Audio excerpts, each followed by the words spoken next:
Olá, bom dia. Começa aqui mais uma edição do Eldorado Expresso, trazendo para você os principais destaques das plataformas do Estadão nesta quinta-feira. Oi, Carol, bom dia. Olá, Raíssen, bom dia a todo mundo. A gente começa falando de inflação, tema que tem preocupado cada vez mais os consumidores, com a inflação nos últimos 12 meses chegando ao patamar de 10%. E o Estadão Broadcast encomendou um estudo à Confederação Nacional do Comércio de Bens, Serviços e Turismo, que mostrou aumentos, diferenças de preços que podem chegar a 578% no mesmo produto. O caso que eu estou dando aqui como exemplo é o do creme dental, que variou de R$ 1,18 a R$ 8,00 de um lugar para outro. Essa pesquisa inclui 15 itens, o preço do litro do leite de caixinha, por exemplo, com uma variação de mais de 400%. O Estadão foi ouvir também consumidores para saber como é que eles estão se virando com essa inflação nas alturas. Você acompanha os detalhes no nosso portal. E com a alta no preço também dos combustíveis, a Câmara dos Deputados aprovou ontem um repasse de recursos para as famílias carentes comprarem gás de cozinha. O dinheiro vai ser repassado através dos programas sociais do governo e custeado com a cobrança de uma taxa sobre os botijões vendidos aos consumidores e também com royalties do pré-sal. A própria Petrobras também aprovou a criação de um programa que vai destinar cerca de 300 milhões de reais em apoio às famílias na compra do botijão. Essa ação deve durar uns 15 meses, que é um prazo que coincide com o período eleitoral, justamente quando Bolsonaro tentará a reeleição. O gás de cozinha já subiu mais de 30% só nos últimos 12 meses e já custa mais de R$ 100 em vários estados. Outra notícia com muita repercussão hoje foi a aprovação pelo Senado de um projeto de lei que afrouxa a lei de improbidade.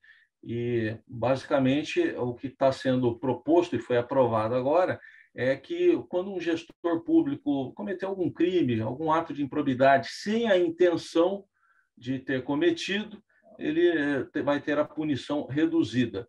Basicamente é isso, mas houve uma divisão ali, 47 votos a 24. A aprovação contou com votos favoráveis de governistas e também de senadores da oposição. Esse projeto já havia sido aprovado na Câmara dos Deputados, mas como passou por algumas alterações do Senado, vai ter que voltar para a Câmara e nós estamos acompanhando. A Polícia Federal realiza hoje uma operação de busca e apreensão na empresa Global Gestão em Saúde, que é um dos alvos da CPI da Covid lá no Senado, e investigação sobre suposto esquema de lavagem de dinheiro e corrupção que envolve contrato com a Petrobras. A medida é a terceira ação policial em 2 semanas em endereços relacionados ao Francisco Maximiano, um personagem também conhecido da comissão.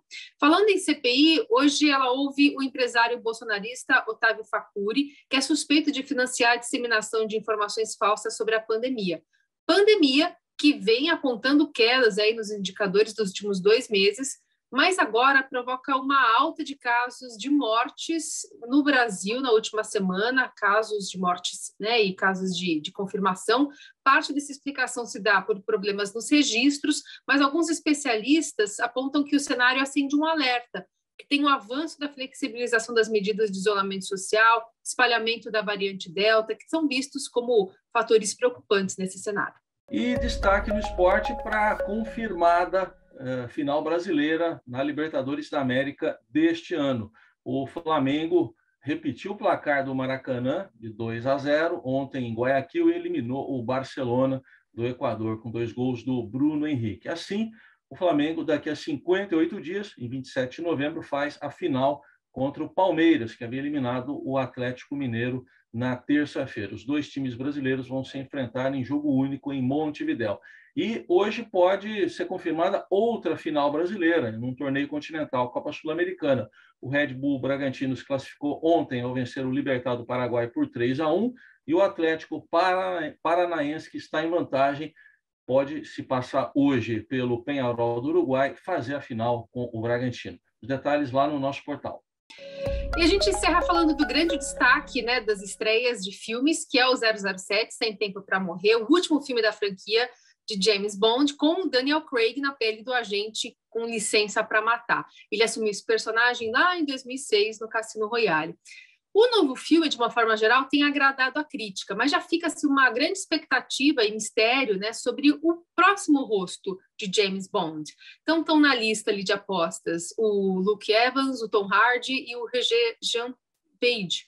Page tem 81 anos, né? Então o próximo filme ainda vai demorar um pouco, demonstra, né, uma renovação do personagem, aí pensando lá para 2030, mais para frente. Mas, além disso, quebraria uma barreira importante ao ser o primeiro Bond não branco. Então, as discussões estão rolando e algumas delas também estão na reportagem do Estadão. Estes e outros assuntos você acompanha nesta quinta nas plataformas do Estadão. Ótimo dia para você. Até amanhã. Até amanhã.